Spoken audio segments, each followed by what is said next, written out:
सभी को नमस्कार। राष्ट्रीय सहकारी आयोजित प्रिवेंटिव टाइम्स विषय पर आयोजित वेबिनार में आप सभी का स्वागत है। वैश्विक महामारी कोविड-19 के प्रसार को रोकने, इसके निवारक उपायों के तौर पर बरती जाने वाली सावधानियों को समझाने एवं अपने अनुभवों को साझा करने के लिए हमारे बीच all India institute of medical science AIIMS के कार्डियोलॉजी विभाग के वरिष्ठ डॉक्टर प्रोफेसर राकेश यादव जी उपलब्ध। साथ ही इस कार्यक्रम सहकारिता क्षेत्र के प्रतिष्ठित व्यक्तित्व श्रीमती मधुबाला साबू जी भी हमारे बीच उपलब्ध हैं। डॉक्टर साहब और साबू मैडम दोनों का इस कार्यक्रम में नमस्कार। श्रीमती साबू मैडम जी से आग्रह करूंगा कि इस कार्यक्रम को आगे संचालित करने का कष्ट करें। Madam please. धन्यवाद सुमन जी। राष्ट्रीय सहकारिता विकास निगम एनसीडीसी द्वारा आयोजित इस वेबिनार में आप सभी का स्वागत है।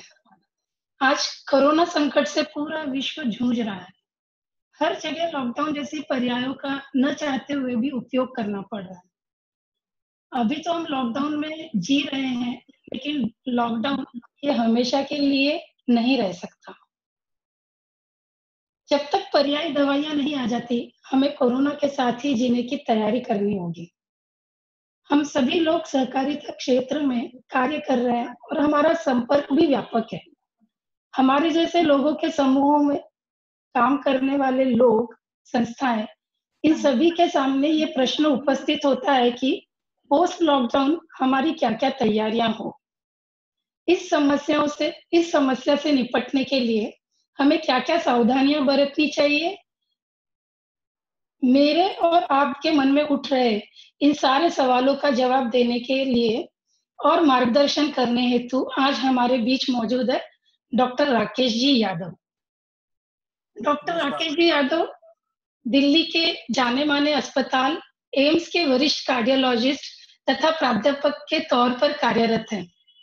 हृदय रोग संबंधित क्षेत्र में आपके कई प्रतिष्ठित पुरस्कारों से आपको नवाजा जा चुका है, जिनमें रॉय अवार्ड, यश भारती अवार्ड, राष्ट्रीय गौरव अवार्ड,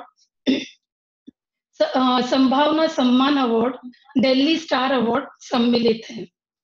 आप सचिव है कार्डियोलॉजी सोसाइटी ऑफ इंडिया और सह सचिव है heart failure society of India and international society for heart research. हृदय रोग से संबंधित कई विषयों पर इनका गहरा अध्ययन है तथा इस विषय में आपने कई राष्ट्रीय तथा अंतर्राष्ट्रीय संगोष्ठियों में मार्गदर्शन किया है। आप सभी का अधिक समय न लेते हुए मैं डॉक्टर राकेश जी से अनुरोध करूंगी कि वे हम सभी को पोस्ट लॉकडाउन में हमारा जीवन कैसा हो इस विषय पर मार्गदर्शन करें। नमस्कार मधुबाला जी और सुमन जी। और मैं सबसे पहले संदीप नायक सर का हार्दिक शुक्रगुजार हूं कि इन्होंने ये इनिशिएटिव लिया। और मेरे हिसाब से ये जो वेबिनार है, क्योंकि दिन भर कोविड-19 और कोरोना सुनते सुनते हमें लगता है कि हम सब एक तरह से साइकोलॉजिकल प्रॉब्लम में फंस गए हैं।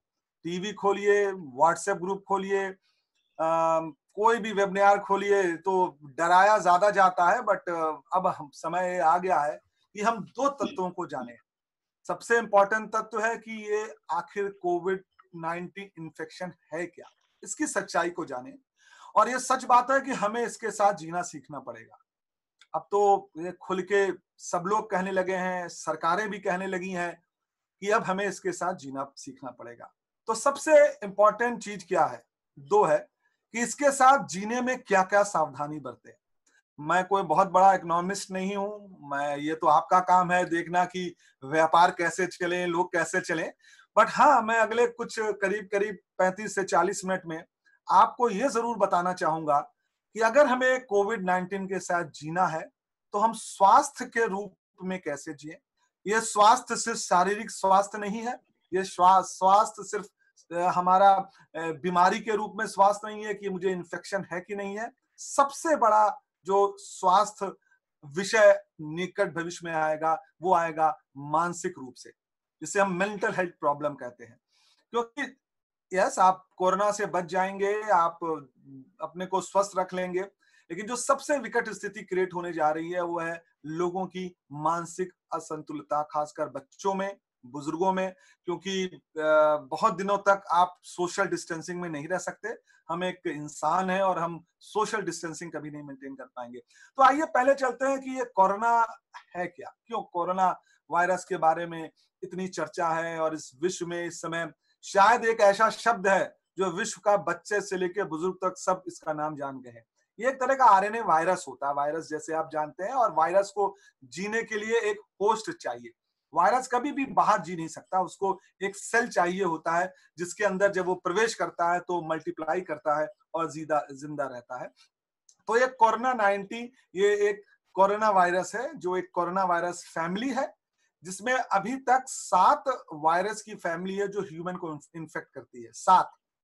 आपने सुना होगा कि 2013 में एक सार्स कोविड 1 आया था, और एक middle east respiratory syndrome virus आया था 2013 में, एक 2002 में आया था जद्दा में, जिसने बहुत लोगों को मारा था। तो ये इसी फैमिली के वायरसेस हैं, और इसमें 4 और वायरसेस हैं जो कॉमन कोल्ड की तरह फैले हुए हैं।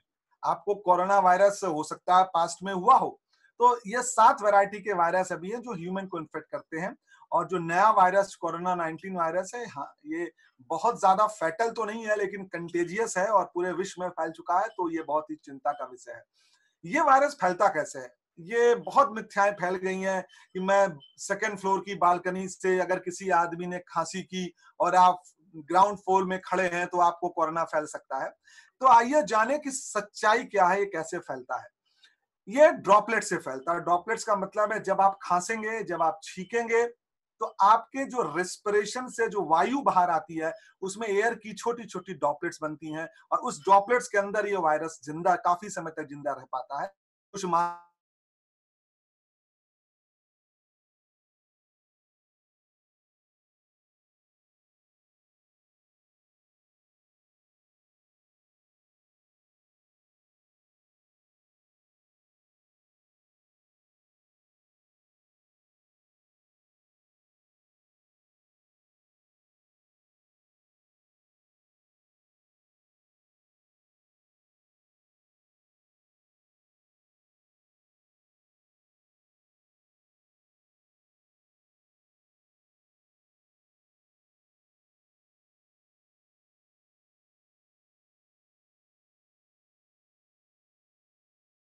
में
हेलो, हाँ, मैं सुनाई पड़ रहा हूँ क्या? बीच में कनेक्शन हाँ सर, अब आप शायद क्या, कट गया था। हाँ सर, अब आप क्या बता रहे हैं? So, ये हमने जैसे बताया कि दूसरा वे ऑफ ट्रांसमिशन इसका है फोमाइड बेस, जैसे मैंने खांसा और मेरे और ये माना जाता है, ये स्टडीज पे है, घबराइए नहीं कि ये कार्डबोर्ड पे 8 घंटे रहता है और स्टील के सतह पे 24 घंटे तक रहता है। आपने व्हाट्सएप में न्यूज पढ़ी थी कि जो ये शिप था, शिप में 17 दिन बाद भी रूम में वायरस के कण मिले। तो ये सब एक स्टडीज है, इनसे आप मिथ्या और डरिए मत कि आपके घर में अगर फोमाइट्स पे 17 दिन भी वायरस जिंदा रहेगा। तो इन स्टडीज से मत डरिए, ये सब साइंटिफिक स्टडीज है, इनका रियल लाइफ में कोई रोल नहीं है। हाँ, ये बात बिल्कुल सच है कि आपको इन्फेक्शन होगा कि नहीं होगा, ये वायरल लोड पे डिपेंड करता है कि आप कितना वायरस अपने अंदर लेते हैं। और इस वायरस की एंट्री अब माना जाता है कि कोई भी सीरियस सरफेस है, जैसे आंखों से भी इसकी एंट्री मानी गई है कि आपके शरीर में हो सकती है, बट ज्यादातर ये आपकी सांस के द्वारा आपके शरीर में जाता है। अब जो रिसेंट स्टडीज आ रही है कि आदमी का जो पेट का पानी होता है पेशाब में भी पाए गए, स्टूल में भी पाए गए, लेकिन इनके द्वारा ये वायरस ट्रांसमिट होगा इसकी अभी कोई साइंटिफिक रूप से पुष्टि नहीं हो पाई है। इसलिए आप ये मानिए कि ये पानी से नहीं फैल सकता, ये दूध पीने से नहीं फैल सकता, ये चिकन खाने से नहीं फैल सकता, तो इनसे ये वायरस नहीं फैलता है। तो अभी कृपया करके दिमाग से ये सारे शकों को दूर करिए, इसका मेजर ट्रांसमिशन सिर्फ रिस्पिरेटरी ड्रॉपलेट्स के रूप में है। तीसरा सबसे इंपॉर्टेंट है, कितना खतरनाक वायरस है ये। अब ऐसा महसूस होने लगा है कि कोरोना आपको हुआ तो आपने ये मान लिया कि अब मेरी स्वाभाविक मौत होनी ही होनी है और इतना डर पैदा हो गया, ऐसा नहीं है। आपका जो इन्फ्लुएंजा वायरस, हर साल आपको इन्फ्लुएंजा वायरस से हम ग्रसित होते हैं, हमको खांसी जुकाम होता है, तो इन्फ्लुएंजा वायरस से ये 2.5 गुना ज्यादा खतरनाक है। अगर इन्फ्लुएंजा वायरस में मरने की संभावना 1000 में 1 है, तो जैसा आप डाटा देख रहे हैं इसकी 2.5 अभी तक मोर्टेलिटी हम लोगों ने पाई है। ये उन लोगों में मोर्टेलिटी है जो डायग्नोस्ड हो चुके हैं। अब ये माना जा रहा है कि करीब करीब 30 से 40% केसेस जो कोविड-19 के हैं वो एसिम्प्टोमेटिक है। हमें इन्फेक्शन हुआ है बट हमें कोई सिम्टम नहीं हुए, हमारे शरीर ने उससे लड़ लिया और उससे विजय प्राप्त कर ली। तो ये मान लीजिए कि अगर एसिम्प्टोमेटिक पेशेंट को भी हम काउंट करें तो जो मोर्टेलिटी आ रही है 2.4 और 3.2, ये घट के 1% से कम हो जाएगी। ये भी माना गया कि ये मोर्टेलिटी में ज्यादातर बुजुर्ग लोग हैं जिनकी उम्र 60 साल से ऊपर है या 70 साल से ऊपर है, और उनमें भी जो अस्वस्थ है, जिनको अनकंट्रोल डायबिटीज है, जिनको हार्ट फेलियर की प्रॉब्लम है, कैंसर है, जो किसी और बीमारी से जूझ रहे हैं, क्योंकि ये माना जाता है उनकी इम्यूनिटी कम होती है, अगर उनको इन्फेक्शन हुआ तो वो ज्यादा उनकी बॉडी लड़ नहीं सकती है। बच्चों में अगर आप 40 साल से उम्र है तो इसकी मोर्टेलिटी, अभी मोर्टेलिटी का मतलब है मरने की संभावना, इसकी मरने की संभावना 500 में 1 है, उससे ज्यादा नहीं है। और बच्चों में तो ये और भी कम है, बहुत ज्यादा कम है। तो सबसे बड़ी बात है कि हाँ, ये बीमारी विश्वव्यापी बीमारी है और इसमें बहुत ज्यादा लोग इन्वॉल्व होंगे। अगर हम ये मानते हैं कि 1% को सीसीयू की जरूरत पड़ती है, और जो अभी रिसेंट डेटा आ रहा है, आपने पढ़ा ही होगा पेपरों में कि 1.5%, 1.7% को सीसीयू की जरूरत है और ओनली 0.4% वेंटिलेटर पे जाते हैं, जो सिम्टोमेटिक है। एसिम्टोमेटिक इससे दूर रखा गया। लेकिन अगर ये बहुत लोगों में फैलेगा तो हमारी हेल्थ केयर पे बहुत ज्यादा फर्क पड़ेगा। तीसरा जो कंफ्यूजन है, जैसे आजकल देखा होगा लोगों के घर में सब्जी आती है, वो दूध आता है पैकेट में, तो उसके ऊपर भी वो डिटॉल से धोते हैं, और आपके अखबार आता है तो उस पर सैनिटाइजर स्प्रे करते हैं। तो अभी तक साइंटिफिक रूप से इसकी कोई पुष्टि हुई नहीं है कि इस तरह से भी फैल सकता है, तो इसमें पैनिक मत क्रिएट करें, ये बिल्कुल सही है, आप नॉर्मल इस्तेमाल कर रहे हैं। हाँ, आप जब ये सब्जी उठाते हैं तो प्रिकॉशन के रूप में अपना हाथ जरूर उसके बाद साफ करें। तो हाथ साफ करने की जो प्रथा है उसको हम इंकरेज करते हैं। इससे आप सिर्फ कोरोना से ही नहीं बच सकते, अगर आपको नियमित हाथ साफ करने, साबुन से धोने की आदत पड़ गई तो आप और तमाम बीमारियों से भी अपने को बचा सकेंगे। तो नियमित हाथ से हाथ धोइए, और हम बहुत ज्यादा सैनिटाइजर के इस्तेमाल को भी इंकरेज नहीं करते, क्योंकि सैनिटाइजर आपके हाथ की स्किन को खराब करता है, क्योंकि ये अल्कोहल बेस्ड सैनिटाइजर होता है। तो जो सबसे अच्छा तरीका है, सैनिटाइजर आप अगर जहां हाथ नहीं धो पाए साबुन से, वहां आप इस्तेमाल कर ले, और वो भी रूटीन सैनिटाइजर से कुछ नहीं होता, जिसमें अल्कोहल का परसेंटेज 70% से ज्यादा है, वही आपके लिए इफेक्टिव होता है। तो सबसे इंपॉर्टेंट चीज, जितना भी हाथ धोएं।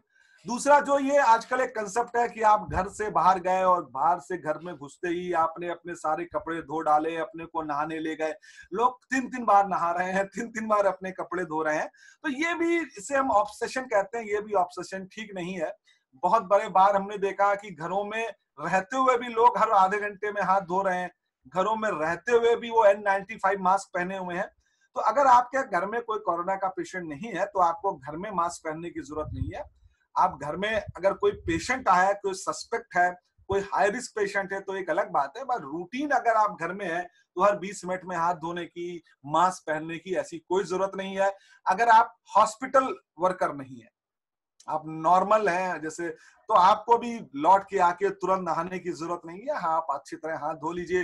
कपड़े जो हर बार आप उतार के धोने देते हैं उनकी भी ऐसी आवश्यकता नहीं है। हाँ, अगर आप हॉस्पिटल से आ रहे हैं तो ये एडवाइजेबल है कि कोरोना ही नहीं और भी इन्फेक्शन हो सकते हैं, तो उसका आप जरूर ख्याल रखिए। जहां तक खान पान की बात है, अब ये हुआ कि साहब हमने बचत तो कर ली, चलिए प्रिकॉशन भी ले लिया, बट अपने को स्वस्थ कैसे रखें। कोरोना पैंडेमिक में जो सबसे बड़ी बात आई है, ये बहुत अच्छी बात है कि इंसान जिसको खाना मिल रहा है, देखिए बहुत दुख की बात है कि बहुत लोगों को खाना भी नसीब नहीं है, लेकिन जिनको खाना मिल रहा है वो अच्छा ही खाना खा रहे हैं क्योंकि वो घर का खाना खा रहे हैं, बाहर का कोई खा नहीं रहा है। तो जंक फूड का जो इनटेक है वो वाकई कम्युनिटी में काफी कम हो गया है, आजकल बच्चों में भी कम हो गया है, एक डर व्याप्त भी हो गया है, तो लोग बाहर का खाना अवॉइड कर रहे हैं।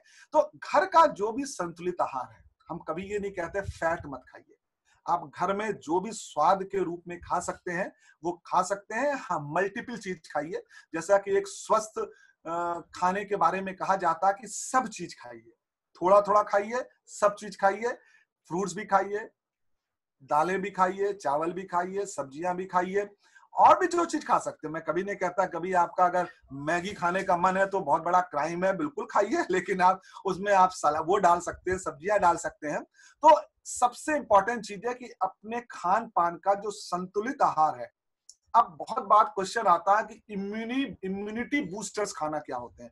तमाम आजकल आप लोग ऐड भी देखते होंगे कि साहब ये खा लीजिए इम्यूनिटी बूस्ट हो जाती है, ये खा लीजिए। अब एक च्यवनप्राश का ऐड आया कि किसी ने कहा कि 30 ग्राम च्यवनप्राश रोज खाइए तो आप कोरोना से लड़ सकते हैं, पपीते के बीज खा लीजिए। तो ये बिल्कुल मान लीजिए जो आपके घर का खाना है।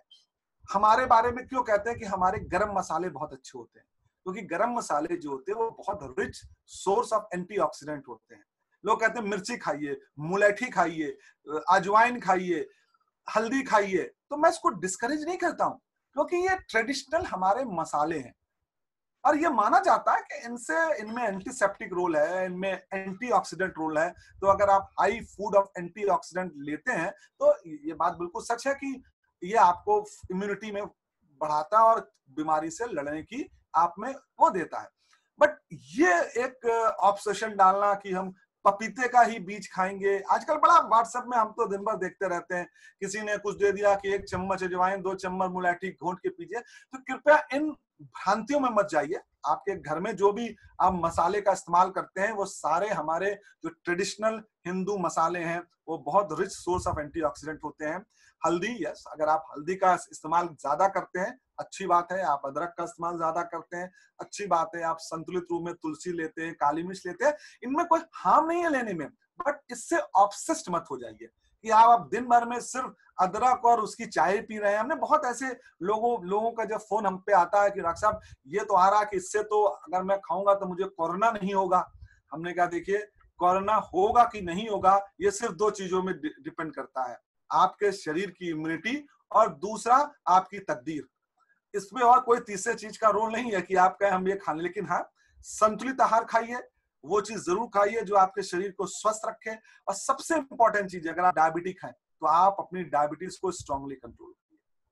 आप अगर ब्लड प्रेशर के मरीज हैं उसको कंट्रोल करिए, आपको हार्ट की वॉल्व की बीमारी है उसको कंट्रोल करिए, आपको निमोनिया और एस्थमा है तो इस समय अपने एस्थमा को एग्रीवेट मत होने दीजिए, आप डस्ट में मत जाइए, कोशिश करिए कि आपका एस्थमा एग्रीवेट ना हो। इसके 2 कारण हैं। पहला कारण है कि आपकी बीमारी बढ़ेगी तो आपको अस्पताल जाना पड़ेगा, आपको अस्पताल में, और कुछ भी कहिए सब ठीक है, सारे प्रिकॉशंस हैं, बट अस्पताल एक वो एरिया है जहां से आपको इन्फेक्शन हो सकता है। इसको ना हम डिनाई करते हैं ना कोई डिनाई करता है, ये बिल्कुल ट्रुथ बात है कि वहां पर सारे बीमारी आते हैं। तो आप अगर अपने को स्वस्थ रखेंगे तो आपको कम चांस होगी कि आप डॉक्टर के पास जाएं, आपको कम चांस होगी आपको हॉस्पिटल की जरूरत पड़े। और ये बात बिल्कुल सही है, जब आपकी डायबिटीज अनकंट्रोल होती है, ब्लड प्रेशर अनकंट्रोल होता है, अस्थमा अनकंट्रोल होता है, जो आपकी बीमारियां हैं, तो आप बहुत ज्यादा स्मोकिंग करने लगते हैं, तो आपकी शरीर की इम्यूनिटी भी कमजोर हो जाती है, आप इन्फेक्शन के लिए मोर प्रोन हो जाते हैं। और वो सच कोविड के साथ भी है कि अगर आप इन्फेक्शन के लिए मोर प्रोन है और चीजों के साथ, तो कोविड भी आपको ज्यादा हो सकता है। दूसरा है नियमित एक्सरसाइज। ये बहुत बार पूछा जाता है, साहब लॉकडाउन है, हम बाहर नहीं जा सकते, बाहर जाने में डर लगता है। तो मैं कहता हूं कि मैं इसको हिंदू संस्कृति का पार्ट नहीं मानता, बट मैं कहता हूं जब योगा की उत्पत्ति हुई थी तो ना हिंदू संस्कृति थी, ना मुसलमान संस्कृति थी, ना ईसाई संस्कृति थी, एक इंसानियत की संस्कृति थी। तो योगा करिए, मैं उसका बहुत बड़ा फैन हूं। मैं हमेशा कहता हूं कि अगर आप घर में, इसके लिए ना आपको बाहर जाने की जरूरत है, ना आपको इसमें ग्रुप की करने की जरूरत है, और कृपया करके कोई जरूरत नहीं हठ योग करने की, कोई जरूरत नहीं एडवांस योगा करने की। जो सिंपल योगा आपके नेट में किसी अच्छे योगाचारी के साथ उपलब्ध है, आप अपने हाथ को खड़े होके पैरों को छूइए, सीधे होके 10 बार छूइए। आप थोड़ा सा कमर को ट्विस्ट कर लीजिए, स्लाइड बेंडिंग कर लीजिए, लेट के अपने पैरों को 30 डिग्री उठा लीजिए, थोड़ा डीप ब्रीदिंग एक्सरसाइज करिए। तो ये जो सारे योगा है, अगर आप 45 मिनट 1 घंटे रोज करते हैं, बिलीव मी, हमारे हिसाब से ये बॉडी की इससे अच्छी एक्सरसाइज हो नहीं सकती। तो अगर आप इस समय, मेरा ये मानना है, और एक चीज याद रखिए हमेशा, मैं कभी भी पावर एक्सरसाइज, पावर योगा और जिम आम पब्लिक को एडवाइस नहीं करता। आप अगर जिम जाना चाहते हैं तो तभी जाइए जब आप रेगुलर जा सकते हैं। आप अगर अपने शरीर को बनाना, हम आप ये जो दिन भर नौकरी करते हैं, सुबह 9 से 5 जाते हैं, घर में भी काम करते हैं, उनका सबसे अच्छा सुबह उठिए, लाइट 45 मिनट योगा करिए। और ये मान लीजिए कि ये लॉकडाउन और ये जो डिस्टेंस, मैं इसको सोशल डिस्टेंसिंग नहीं कहता, मैं उसको फिजिकल डिस्टेंसिंग कहता हूं, कि हमें फिजिकल डिस्टेंसिंग तो अगले कई सालों तक मेंटेन करनी पड़ेगी, क्योंकि जो प्रेडिक्शन है कि 2022 में और 2024 में इसकी एक और वेव आएगी। तो ये तो आप मान लीजिए फिजिकल डिस्टेंसिंग तो आपको अब बहुत लंबे समय तक मेंटेन करनी पड़ेगी। दूसरा इंपॉर्टेंट चीज है, हमें स्वस्थ रखने में उपयोग होगा हमारा मानसिक संतुलन।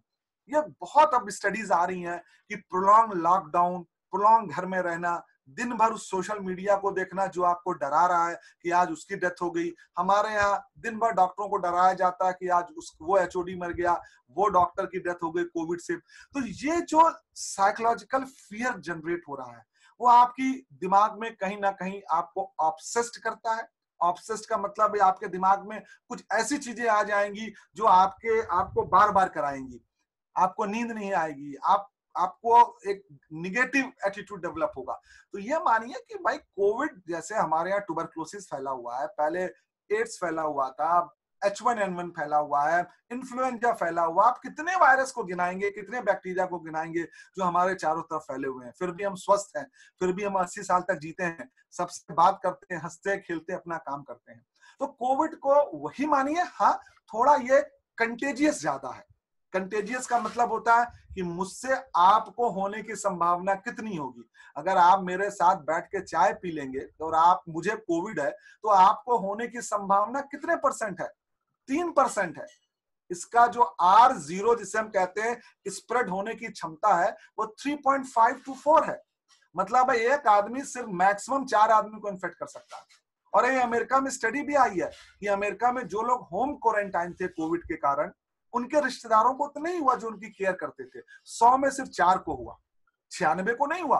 तो ये बिल्कुल मत डरिए कि अगर कोई कोविड पेशेंट आपके सामने आके बैठ गया और आपने चाय पी ली तो आपको कोविड होना ही होना है, ये बिल्कुल मिथ्या है।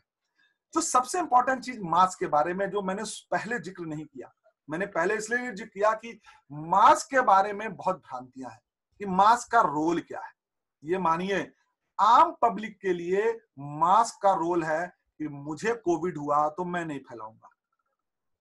आपने मास्क पहना हुआ है, आप कहते हो साहब मुझे कोविड हो गया मास्क पहनने से, तो मास्क से आपका कोविड 50% रिड्यूस होता है।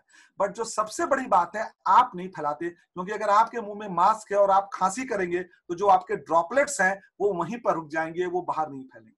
तो मास्क का सबसे बड़ा रोल है कम्युनिटी में कोविड ना स्प्रेड करना। इसलिए आपने देखा होगा बड़े बार लोग कहते हैं कि हम सिर्फ कॉटन लपेट ले, तो कॉटन से तो बैक्टीरिया बाहर निकल जाता है, हमने कहा निकल जाता है साहब।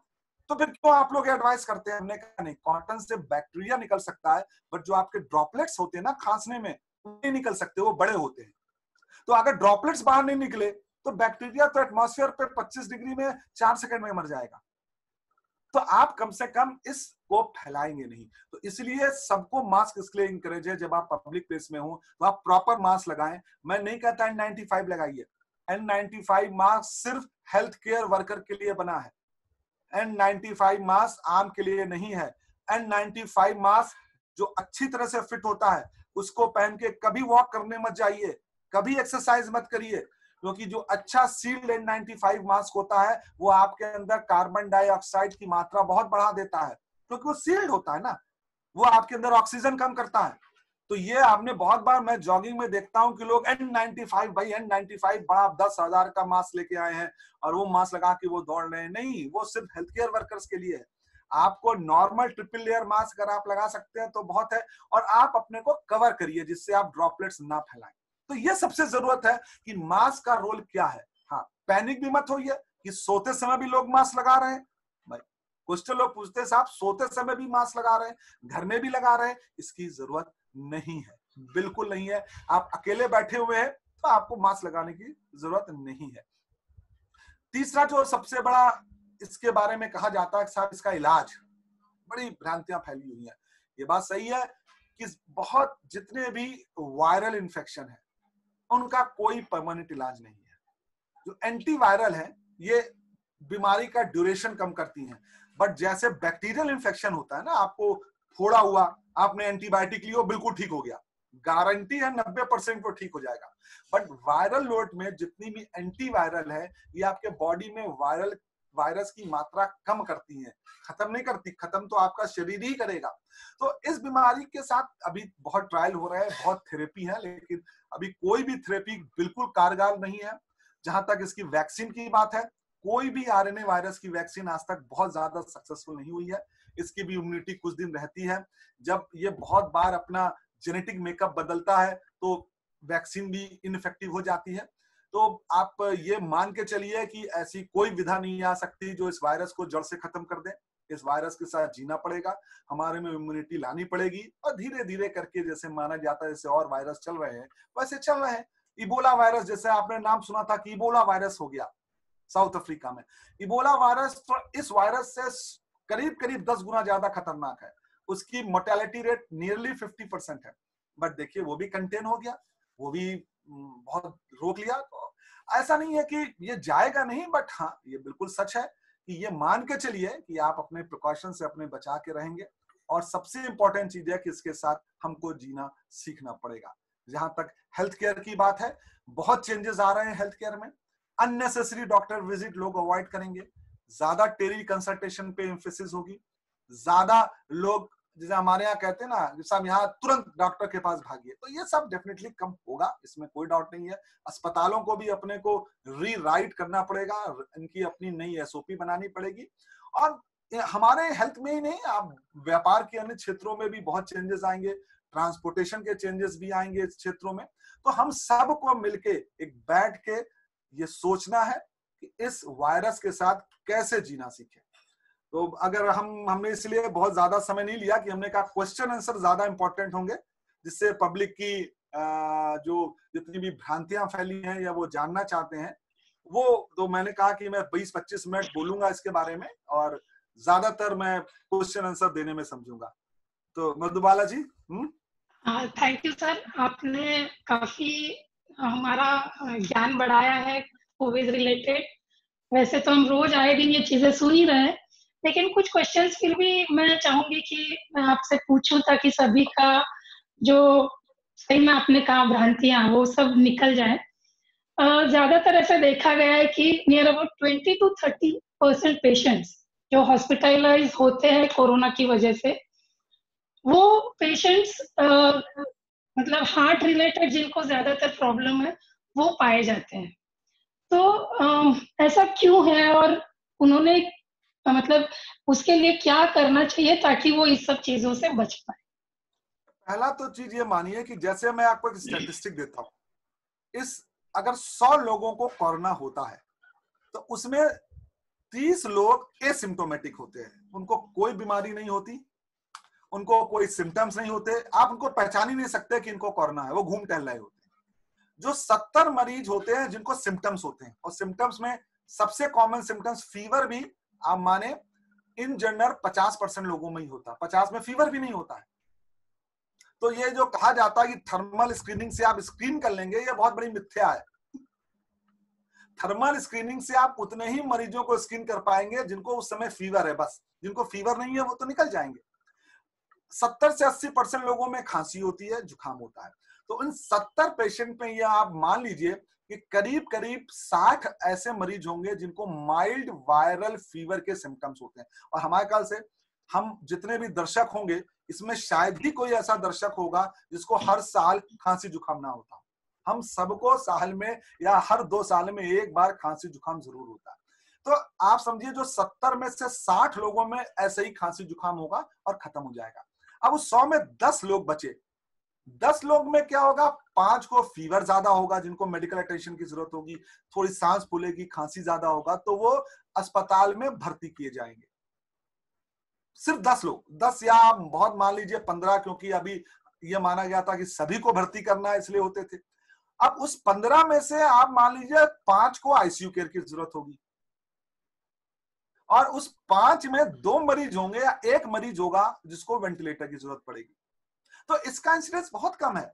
हाँ, जिन लोगों को हार्ट की प्रॉब्लम, बिकॉज जिनको हार्ट की प्रॉब्लम है, जिनको डायबिटीज है, ब्लड प्रेशर है, वो मरीज ज्यादा सिक होते हैं। तो जब सीसीयू में सिक पेशेंट की आएगी, 100 सीसीयू में मरीज भर्ती हैं, तो उसमें 90 मरीज वही होंगे जिनको या तो अनकंट्रोल्ड डायबिटीज होगा, जिनको हार्ट की प्रॉब्लम होगा, जिनको कैंसर होगा। इसलिए सीसीयू में भर्ती मरीजों में ये देखा जाता है कि ये मरीज जिनको हार्ट की प्रॉब्लम है, कैंसर है, डायबिटीज है, एस्थमा है, उनकी तादाद ज्यादा है। तो इन लोगों ने क्या सावधानियां बरतनी चाहिए? मैंने बताया आपको, अगर डायबिटीज है कंट्रोल करिए, बचाइए अपने को कोविड से। आपकी उम्र 80 साल से ऊपर है, बाहर मत निकलिए, अपने को कुछ दिन के लिए आइसोलेट कर लीजिए, हो सकता है कि हम फाइट कर लें कोरोना से। आपको कैंसर है, आप बाहर मत निकलिए। अब जैसे आप मिलने आएंगे, अब भाई 3 महीने हो गए, अगर आप किसी बुजुर्ग से कहो कि घर के अंदर बंद करके रह ले, तो वो कोरोना से तो नहीं, दिमागी रूप से ज्यादा बेचारा परेशान हो जाएगा। तो जिसके प्रिकॉशंस हम कहते हैं कि आपके कोई मिलने वाला आया है तो घर के अंदर मत मिलिए ना, आपके घर का लॉन है, वहां कूलर लगा लीजिए, वहां बैठिए। तो खुले माहौल में जब बैठेंगे तो चांसेस कम होती है ट्रांसमिट की। 2 मीटर दूर बैठिए, आप गले मत मिलिए, जैसे नहीं कहते लोग गले मत मिलिए, आप बातें करिए। और अगर आप कोई विजिटर आया है तो जरूर आप मास्क पहनिए, विजिटर को जरूर पहनाइए। मैंने क्या कहा, मास्क फैलाने में मदद करता है, आप भी पहनिए और मास्क पहनाइए। Close circuit air condition room में वो ज्यादा फैलेगा, तो खिड़कियां खुली रखिए। तो ये कुछ प्रिकॉशन रखिए। मैं ये नहीं कहता कि आप घर के अंदर लॉकअप हो जाइए, क्योंकि लॉकअप आप कब तक हो पाएंगे, लॉकअप होना हमारे इंसानी फितरत में नहीं है, हम लॉकअप होके ज्यादा बीमार हो जाते हैं। बट आप ये कॉमन प्रिकॉशंस रखिए। अब मैं ये नहीं कह सकता कि आप अपनी गाड़ी खुद चलाएं, वरना ये एक बात होगी, भाई इतने ड्राइवरों की नौकरी चली जाएगी। लेकिन तब भी मैं लोगों को राय दूंगा कि एयर कंडीशन शीशा कम बंद करिए अगर आप ड्राइवर के साथ यात्रा कर रहे हैं। ड्राइवर को प्रॉपर मास्क पहनवाइए, ड्राइवर को जरूर सिखाइए कि तुम्हारे अगल बगल अगर कोरोना पॉजिटिव हुआ या तुम्हारे घर में किसी को खांसी जुकाम हुई तो तुम मत आओ। तो उसको एजुकेट करिए, आप उसको अवॉइड नहीं कर सकते, बट उसको एजुकेट करिए। अगर आप उसको एजुकेट करेंगे तो आप अपने को बचाएंगे। तो ये सारे प्रिकॉशन मैं बुजुर्गों के साथ कहता हूं, आप घर में लीजिए। सर, जैसे आपने अभी कहा कि स्ट्रेस लेवल बहुत बढ़ गया है, न्यूज चैनल्स पे, इधर व्हाट्सएप के थ्रू बहुत सारे नेगेटिव मैसेजेस हम देखते रहते हैं। तो इसको मतलब हम क्या ऐसा चीज है जो हम अपना स्ट्रेस कंट्रोल कर सकते हैं? क्या हम लोगों ने दिनचर्या में हमारे लाना चाहिए जिससे हमारा स्ट्रेस कंट्रोल हो? देखिए, मैंने आपसे एक चीज कही अपनी, देखिए हेल्थ के बारे में कहा जाता है is a state of physical, mental and spiritual wellbeing, not merely avoidance of disease. तो हेल्थ में तीनों चीज आती है, फिजिकल, मेंटल एंड स्पिरिचुअल। सबसे इंपॉर्टेंट चीज है, देखिए एक हमेशा जानकारी, हम जानकारी आधी अधूरी लेना चाहते हैं। आपको अगर कोविड के बारे में जानना है तो आप WHO की वेबसाइट में जाइए। मिनिस्ट्री ऑफ हेल्थ की वेबसाइट में जाइए। आप आज तक की वेबसाइट में क्यों जाते हैं? आई एम सॉरी टू से, आज तक का मतलब मुझे किसी चैनल से नहीं है, मेरा मतलब है कि वो मीडिया जो इनकम्प्लीट वर्कअप करके देता है। आप व्हाट्सएप चैनल में क्यों जाते हैं? आपका एक ग्रुप है, उस ग्रुप में रोज 1000 मैसेजेस आते हैं। तो निगेटिव मैसेजेस सुनना बंद करें। मैं आज का टीवी नहीं देखता हूँ, मैं सुबह अपने व्हाट्सएप में अभी एनडीटीवी या किसी की वेबसाइट खोल लेता हूँ, कितनी डेथ हुई, क्या हुआ, क्या अपडेट आ रहा है। दिन भर अगर आप वही चैनल सुनेंगे और जिसमें डराया जाएगा कि ड्रैगन की मार और चीन की मार और कोरोना ने खाया, अहमदाबाद वुहान बना, तो एक नॉर्मल ह्यूमन बीइंग है हम लोग एनिमल नहीं है, हम ह्यूमन बीइंग है। एक दिमाग में जब डर पैदा होता है, और याद रखिए कि अभी बहुत बार आप देखिए कि सारे घर में बच्चों की क्या प्रॉब्लम है, कोई 3 बजे रात में सो रहा है, खाली है, बाहर जा नहीं सकते, वीडियो गेम खेल रहे हैं, वो तो नहीं सुन रहे हैं, फिर भी आप देखिएगा कि चिड़चिड़ापन घर में बन गया है, क्योंकि हमारी लाइफस्टाइल इर्रेगुलर हो गई है। और हमेशा मानिए कि अब अगर मैं कहूंगा कि पति पत्नी भी अगर घर में 60 दिन से रह रहे हैं, तो लड़ाई तो होनी है, इससे मतलब ये नहीं कि प्यार नहीं होगा, लड़ाई होनी है। इसका कारण सिर्फ एक फियर है। मैं जाता हूं हॉस्पिटल तो मेरी पत्नी 4 बार डरती है, अरे वहां मत जाना, अस्पताल में मुंह में मास्क लगा के रखना, हाथ सैनिटाइज करके रखना। ये कोई डर नहीं है, ये चूंकि ये ऐसा माहौल क्रिएट हो गया है कि आप बाहर जाओगे आपको कोरोना हो जाएगा, आप कोरोना वाले मरीज को देखोगे कोरोना हो जाएगा। इसलिए सरकार देखिए बार बार कह रही है कि कोरोना एक नॉर्मल इन्फ्लुएंजा बीमारी है, जैसे कॉमन कोल्ड है। तो ये बिल्कुल सही है कि इस मेंटल चीजों को शुरुआत से ही कंट्रोल करिए, करना शुरू कर दीजिए। और उसका सबसे अच्छा, हमने आपको क्या बताया, अगर आप 1 घंटा योगा करेंगे, अपने रात में सोने की भी आदत ठीक रहेगी। और निगेटिविटी मत लाइए, क्यों दिन भर चैनल, 1 घंटे टीवी देखना देखिए, इससे अच्छा अपने सीरियल देख लीजिए। जो हमारे सास बहू के सीरियल आते हैं वो कम से कम दिमाग को शांत तो करेंगे। न्यूज इतना डर मत पैदा करिए। व्हाट्सएप मीडिया है वो इस बीमारी का सबसे बड़ा, हम आपको खुद अपने तमाम ग्रुपों को दिखा लेंगे। सिर्फ उन ग्रुपों की एक ही चीज है, या तो सरकार को गाली बकना कि सरकार कुछ नहीं कर रही, दूसरा डराना कि कोरोना से वो मर गया doctor, hi we have to take extreme care. अरे एक्सट्रीम केयर तो गाड़ी चलाते समय भी लेना है, लेकिन अगर आप डर गए कि मैं अगर 80 की रफ्तार से हाईवे में चलाऊंगा और मेरा एक्सीडेंट हो ही जाएगा, तो आप गाड़ी कभी नहीं चला पाएंगे। तो ये जो सबसे, घर में भी डोंट डिस्कस अननेसेसरी। आजकल घरों में आदत हो गई है सिर्फ कोरोना डिस्कस हो रहा है। क्या कोरोना डिस्कस हो रहा? आप अगर न्यूज चैनल देखना बंद कर देंगे तो शायद न्यूज चैनल वाले कोई और अच्छी न्यूज दिखाएंगे, सिर्फ कोरोना नहीं रोएंगे। तो ये बिल्कुल है, ये हमेशा देखिए ये बहुत स्लोली ग्रो होती है मानसिक बीमारियां, लेकिन ये ठीक नहीं है। और आजकल तमाम साइकियाट्रिस्ट इस बात को लेके बहुत ज्यादा वो हैं, चिंतित हैं कि कहीं ये ऐसा ना हो हमारे बच्चों में भी। अब बच्चे दिन भर टीवी में बैठ के या तो क्लास कर रहे हैं या वीडियो गेम खेल रहे हैं। और आप खुद देखिए, अगर आप 4 घंटे मॉनिटर में बैठते हैं, फिर आपका आंखों में कितना पेन होता है, होने लगता है, आप खुद ही चिड़चिड़े हो जाते हैं। तो ये एक नॉन चीज है भाई, साइंटिफिक प्रूवन चीज है। तो इन सब चीजों को कम करिए। घर में जैसे कहते हैं गाना सुनिए, थोड़ा सा अपने माइंड को 1-2 घंटे जरूर डाइवर्ट करिए। सर, ऐसे कहा जाता है कि जो बुजुर्ग है, हमारे अडल्ट्स हैं, उनको कोरोना का ज्यादा इम्पैक्ट बहुत जल्दी हो सकता है।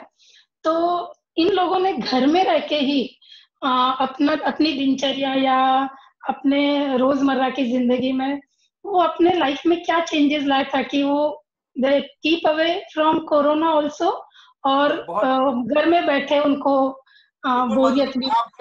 मधुबाला जी इतना बढ़िया सवाल पूछा है, जो हर घर की प्रॉब्लम में से नहीं कहूंगा, प्रॉब्लम नहीं है, हर घर की एक क्वेश्चन है। हर घर में माँ बाप हैं, मैं भी बाप हूं, मेरा बच्चा, तो मेरे बच्चे के लिए मैं उतना ही बुजुर्ग हूं जैसे मेरे पिताजी मेरे लिए बुजुर्ग हैं। वो कहता है पापा आप तो ओल्ड जनरेशन के हो गए हो। सेम चीज है, आपकी तो चिंता अलग है, आप तो अपना अलग तरह से खुश रह लेते। तो हमारे बारे में सोचा, आपके समय टीवी था क्या? आपके समय कंप्यूटर गेम क्या था? तो आप क्यों ये बोल रहे हो कि हम तो 6 घंटे रोज पढ़ते थे, आपके समय भी ये सब होता तो आप 1 घंटे भी ना पढ़ पाते। तो ये एक कॉमन घर की समस्या है, इसको क्योंकि जनरेशन गैप तो है ही है, ये बिल्कुल सच है। आप अगर उन बुजुर्गों को टोटल सोशल डिस्टेंसिंग कर दोगे तो वो बुजुर्ग बहुत ज्यादा परेशान हो जाएंगे। उनसे सोशल डिस्टेंसिंग करने की कोई जरूरत नहीं है, उनसे फिजिकल डिस्टेंसिंग उनको समझाओ। अगर कोई आ रहा है तो कहो कि 4 मीटर दूर बैठ के बातें कर लेना, उससे क्या दिक्कत की बात है? Total complete isolation old age का सबसे बुरा मैं कहता हूं कि चीज है। कोई जरूरत नहीं है, उनको भी इंकरेज करो, थोड़ा डीप ब्रीदिंग एक्सरसाइज करें भाई। वो अगर बहुत योगा बेंड नहीं कर सकते तो 1 घंटे बैठ के डीप ब्रीदिंग एक्सरसाइज करें, जरूर करें, उनसे बहुत फर्क पड़ेगा। अपने खाने पीने को सही करें, उनसे कहो आपके पास मौका मिला है इस समय अपनी लाइफ को ठीक करने का, अपनी डायबिटीज को कंट्रोल करने का, खाना आप ढंग से खाएं।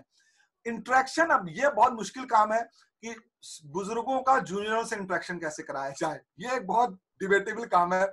और ये मैं हमेशा उस परिवार पर छोड़ देता हूँ, कैसे कि साहब पोता अपने दादा के साथ 2 घंटे बैठ ले, क्योंकि बेचारे दादा तो वीडियो गेम नहीं कर सकते, और दादा को लगता है ये वीडियो गेम खेल रहा है, ये पढ़ाई नहीं करेगा, इसकी आंख खराब हो जाएगी।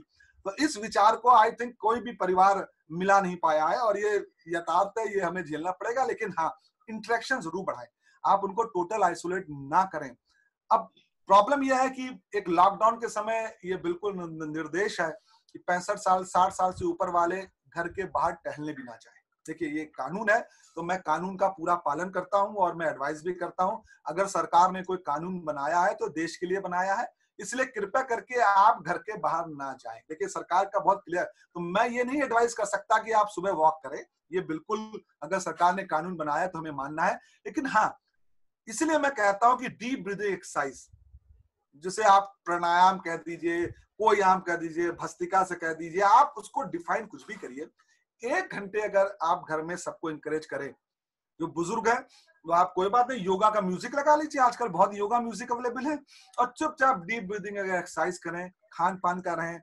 बुजुर्गों को भी कहिए, देखिए हमने बहुत फीलिंग देखी है, जब वो मजदूरों को देखते हैं, मरते हुए मजदूरों को देखते हैं, कोविड ये हो गया, 10,000 मजदूर बुजुर्ग मर गए, पूरा का पूरा बुजुर्गों का आश्रम साफ हो गया, दिन भर यही आता है टीवी में।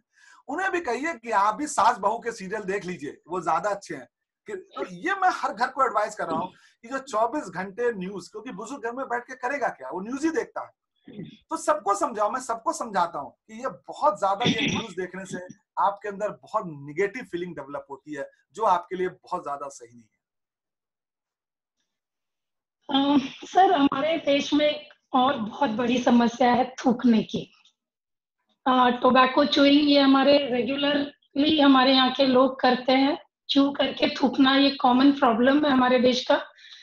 सर रास्ते में चलते वक्त ये सारी चीजें बार बार ध्यान में आती है कि किसी ने शायद थूका होगा तो मुझे भी कोरोना हो जाएगा क्या। तो इसके लिए आपकी क्या राय है और हमने इससे सबसे कैसे बचना? सपोज मैंने एक कुर्सी पे थूक दिया और आप 2 मिनट बाद उस कुर्सी पे आई, मुझे कोरोना था, आपने कुर्सी पे हाथ लगा, आपने नाक पोंछा, तो मैं कहूंगा कोरोना ट्रांसमिट होने की संभावना है, 0 नहीं है, कम है, 5% चांस है, बट है। और थूकने से ही दुनिया के सारे इन्फेक्शन जो एयरबॉर्न इन्फेक्शन होते हैं वो थूकने से फैलते हैं। एक बात तो है, थूकना एक जघन्य अपराध है, मैं उसको जघन्य अपराध मानता हूं। पब्लिक प्लेस में आपको थूकना तो अपने वॉश बेसिन में जाके थूकिए, आप उस जगह जाके थूकिए, आप अपने टिश्यू पेपर में थूक के उसको डस्टबिन में डालिए।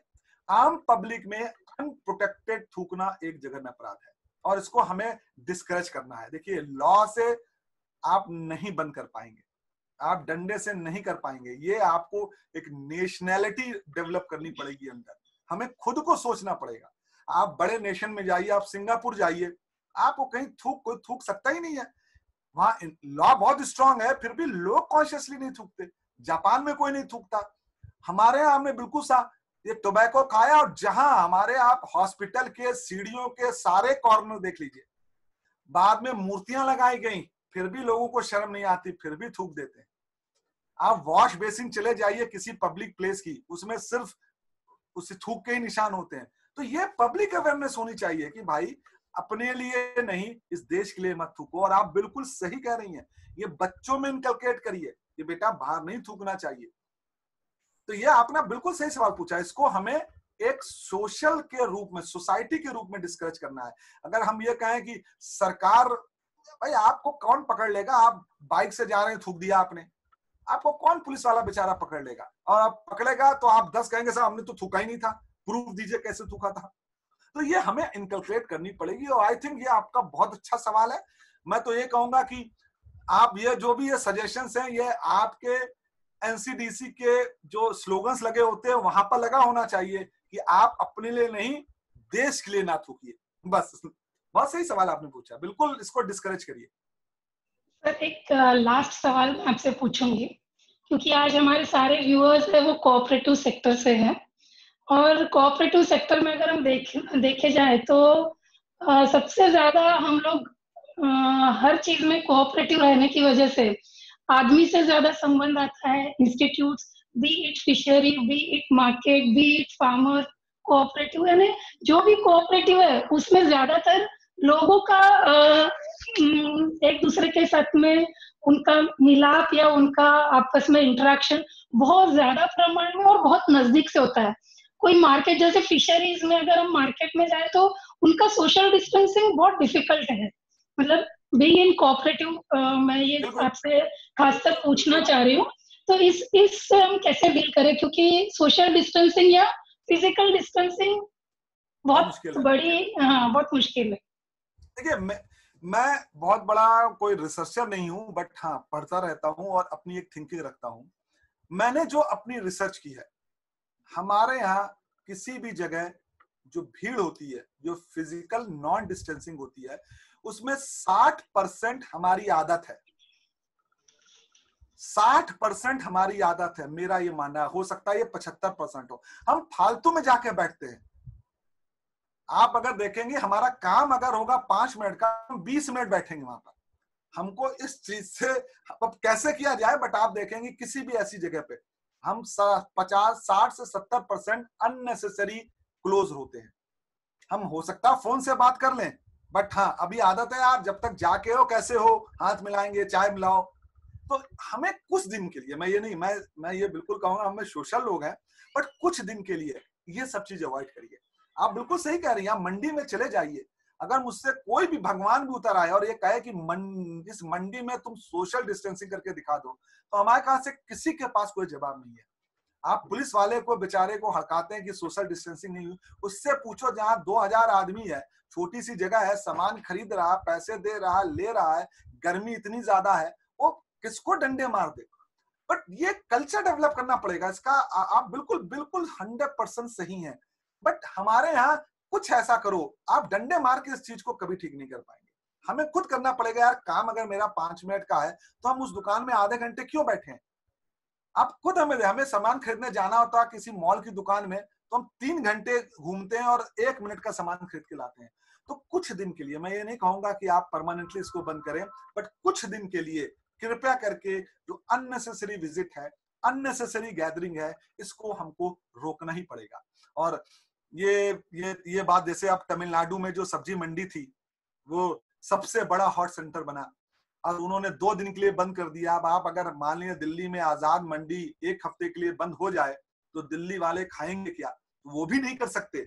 आप कर ही नहीं सकते, बट हाँ कुछ रास्ते बनाने पड़ेंगे कि एक रो बने, भीड़ ना इकट्ठा हो, उस एरिया को थोड़ा बड़ा करें, ये कुछ ना कुछ एसओपीज बनानी ही पड़ेगी हमको। सर आज का आपका सेशन एक आई ओपनर कह सकते हैं। काफी कुछ भ्रांतियां जो हमारे बीच में कंटिन्यूस चल रही थी, उसका भी हमारा काफी हद तक निवारण हुआ है। एनसीडीसी देश में कोऑपरेटिव सेक्टर में इतना बड़ा काम कर रहा है। संदीप जी नायक जो जिनकी लीडरशिप में आज एनसीडीसी पूरे कोऑपरेटिव सेक्टर में आगे बढ़ रहा है, इसी कोऑपरेटिव सेक्टर के लिए आज इतना बढ़िया प्रोग्राम एनसीडीसी ने ऑर्गेनाइज किया। मैं बहुत बहुत धन्यवाद करती हूँ एनसीडीसी का। And back to Suman ji. Suman ji. Thank you doctor साहब। इस वैश्विक महामारी से कैसे बचा जाए, इसकी बहुत सुंदर व्याख्या आपने बताई है हम लोगों को। जैसा कि आपने बताया, इस कोरोना बीमारी से बचने के लिए हम खुद ही प्रयास करें, वो ज्यादा सार्थक है। जैसा कि आपने बताया कि हम अपने डे टू डे लाइफ में नियमित एक्सरसाइज, संतुलित आहार, हाथ धोने की आदत जब भी पब्लिक प्लेस में जाए तो मास्क पहने, यहाँ वहां ना थूके, और सबसे इम्पोर्टेंट चीज जो आपने बताया कि अपने आप को मेंटली हेल्थ के स्ट्रॉन्ग करें, बिल्कुल सही। ऐसा अगर हम करते हैं तो उम्मीद है कि हम लोग इस महामारी से आक्रांत नहीं हो पाएंगे। और निगम परिवार की ओर से, राष्ट्रीय सहकारी निगम परिवार की ओर से इस महामारी के प्रकोप से बचने के लिए आपने जो सुझाव दिए हैं, जो अपने अनुभव हम लोगों के बीच साझा किया है, इसके लिए मैं आपका हार्दिक आभार व्यक्त करता हूं। साथ ही अपने इस जीवंत प्रदर्शन से, अपने इस कुशल मंच संचालन से जो मैडम ने इस कार्यक्रम को जीवंत बनाया है, बनाया है, इसके लिए भी मैं मैडम का हार्दिक आभार व्यक्त करता हूं। और थैंक यू। हमारे इस कार्यक्रम को सफल बनाने के लिए हमारे निगम के तमाम अधिकारियों, कर्मचारियों, साथ ही इससे जुड़े सहकारिता क्षेत्र के वो तमाम लोग जो विभिन्न माध्यमों से हमसे जुड़े हैं, उन सभी का आभार व्यक्त करता हूं। और साथ ही अंत में निगम के सभी अधिकारियों एवं कर्मचारियों की तरफ से हमारे इस निगम परिवार के मुखिया माननीय प्रबंध निदेशक महोदय का भी आभार व्यक्त करता हूं, जिनकी दूरदर्शिता एवं कुशल नेतृत्व के कारण निगम कर्मियों एवं सहकारी